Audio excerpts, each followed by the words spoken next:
pertaining to the city of Kirby. Is there any further discussion? Will our city secretary please call roll? Mayor Pro Tem Aldrich, Yes. Councilmember Pierce, Yes. Councilmember Lehman, Yes. Councilmember Salazar, Yes. Mayor Pro Tem, Councilmember Apodaca, Yes. Mayor Pierce. Yes. Ordinance number O-2020-888, designating the Northside Herald as the official city newspaper for publications of matters pertaining to the city of Kirby has passed for the first reading. It will be back on the agenda for the November 12th agenda.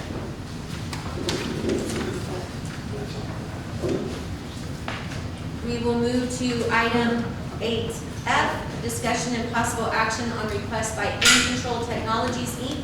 for resolution of support on municipal setting designation MSD for former KLN Steel facility at 4200 North Pan Am Expressway. Mayor, City Council, I'd like to thank you for the opportunity to come and speak tonight. My name is Michael Marcon. I am the Senior Principal for In Control Technologies, and I am representing the applicant Banco Popular, who is an applicant within the Texas Voluntary Cleanup Program, who is pursuing a municipal setting designation.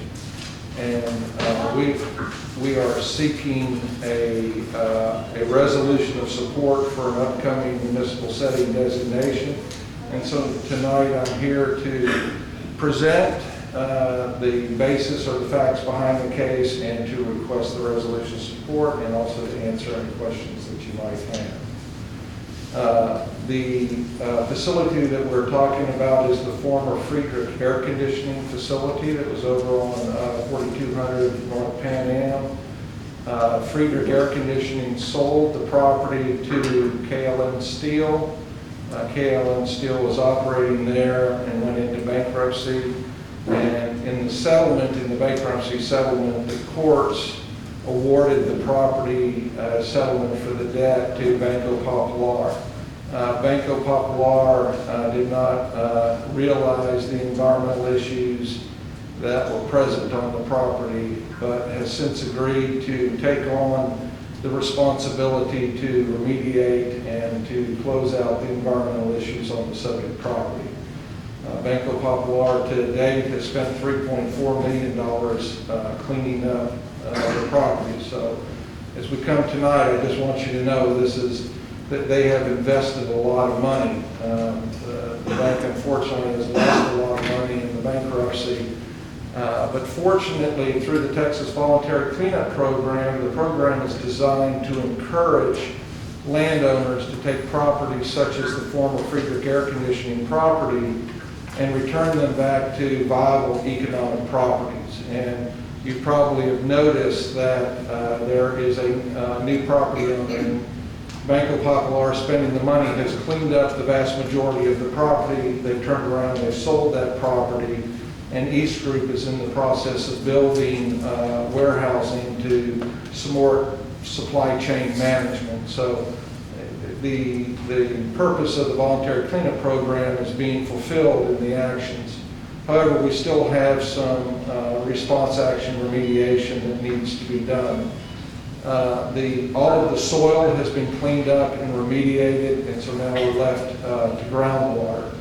The state of Texas has adopted a program called the Municipal Setting Designation Program, sometimes referred to as MSD. But the Municipal Setting Designation Program was adopted by the state, and it acknowledges that a lot of our shallow perched groundwater is not really usable for drinking water, for potable water.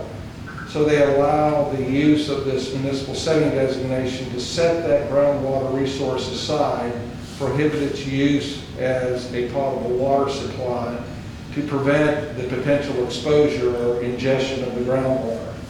So groundwater at the site that we're talking about is at a depth of about 30 to 35 feet below ground surface. Your wells are here. We have to come today to ask for a resolution of support. Part of the municipal setting designation, the benefits of the program is that it requires us to inform the public of what's going on. And so we have to notify every water well owner within 5 miles of the site. We have to notify, the city of San Antonio requires us to notify the property owners within a half mile of the site. And then we also have to get a resolution of support from all retail public utilities that operate water wells within a 5-mile radius. The city of Kirby operates 2 water wells within a 5-mile radius of the site. Closest well being, I think, about 0.6 miles away from the site. Your well is completed at a depth greater than 1,000 feet below ground surface. So the water that we're talking about at a depth of 35 feet is not in contact with the Edwards Aquifer, which is where your groundwater comes from for your well. So first and foremost, I want us to know that the aquifer that you pull your water from is protected. There's over almost 1,000 feet of impermeable limestone and clays in between the contaminated layer and the water resource. It's also over a half mile away, so the groundwater would have to go through all of this limestone, which it's not going to do, and then migrate a half mile or more to get to your well. So the first thing is your wells are protected. Also, the TCEQ, the state agency, the state environmental agency, would not allow me to be here talking to you today if your wells were threatened. So first and foremost, the drinking water is protected.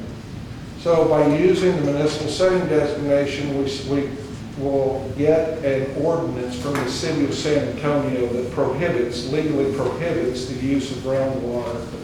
And that's adopted in the state. It's at the favor of the state, and it's at the favor of the city of San Antonio. So not even a water well driller can come in and install a well within the restricted area for potable supply. And so by setting that aside, we eliminate the groundwater ingestion exposure pathway. That's the only purpose of a municipal setting designation, to address the one exposure pathway.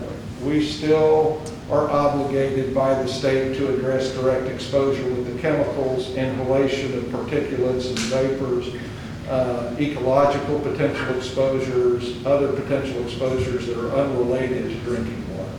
So today what we're asking for is for the city of Kirby to adopt a resolution that will support the MSD, the municipal setting designation process.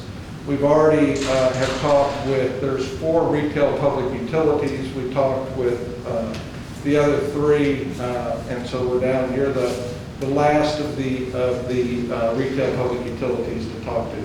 And the other one was just an hour ago, so it's not like.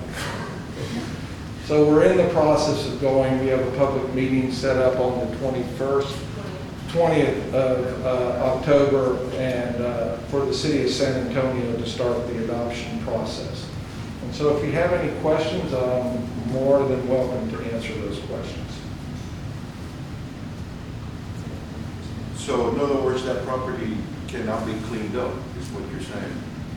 No, the property actually is being cleaned up. So we've addressed all of the soil. We dug up over 7,000 cubic yards of soil. We've treated the soil, put the soil back down on the ground. We've recovered over 7,500 gallons of solvent that was spilt on the ground by Friedrich Air Conditioning when they operated there. We're just about done with that phase of the remediation. And we've been out there injecting microbes into the groundwater zone to help remediate the contaminant mass that's in the groundwater. The problem is it's not really possible to reduce the concentrations within that shallow groundwater to levels that are safe for drinking. So if we prevent the water from being consumed, then we've closed off that exposure pathway. So yes, the site will be cleaned up, but the water will not be considered usable within that perched area for drinking water. So the water that runs off from there, what are you doing with the runoff? So the surface is clean. So I understand that. If it's right there close to Salado Creek, it's going to run off in there. right. So that's again another. And Salado Creek feeds some of the wells from here Right, so what we have to prove in part of our process is that there is no runoff from the site. So there's no runoff going into Salava Creek. And that's part of the exposure assessment that we have to do. And so when we went in and tore down the buildings and removed all the buildings, at that point in time, there could have been runoff, but that's what we did. We tore the buildings down, dug up the soil, we cleaned the soil up. And so now there's no runoff from that site that's going to impact Salava Creek. So y'all are catching the runoff? No, we've actually cleaned up the soil, so there's no contamination left in the soil. And so you're meeting with the city of San Antonio on the 20th for them to start adopting the resolution? Or to ask them to adopt the resolution? So we've been working with the city of San Antonio now for about 3 years to get this. There's been various things that we will be the first municipal setting designation through the city of San Antonio. There's 2 applications going through. And so they were very cautious. The program's been around for several years. The first major city to adopt it was Dallas. And then about 4 years later, the city of Houston adopted the same program. And now the city of San Antonio is adopting the same program. So we've already been through the process where they said, okay, we're going to accept it, but we still need to do the public announcements. Assuming that it makes it through that and city council approval, then they will adopt an ordinance. And once they've adopted the ordinance, then that'll go to the state of Texas, and then the state of Texas has to initiate the final certificates. Is there a specific date or timeline that this has to be accepted, or a resolution needs to be accepted by? From the resolution of support from y'all has to be, we have to have one in place before the state of Texas will issue the municipal setting designation. So that could be 2 to 3 months from now. Okay, so I would say we need to wait and see what the city of San Antonio is going to do. Right, so the city of San Antonio, I mean, yes, I don't disagree with what you're saying. The city of San Antonio is moving forward to adopt. And what they've asked us to do is make sure that we talk to all of the retail public utilities and make sure that we have made the presentations and that there's not an opposition. And actually, so that was the other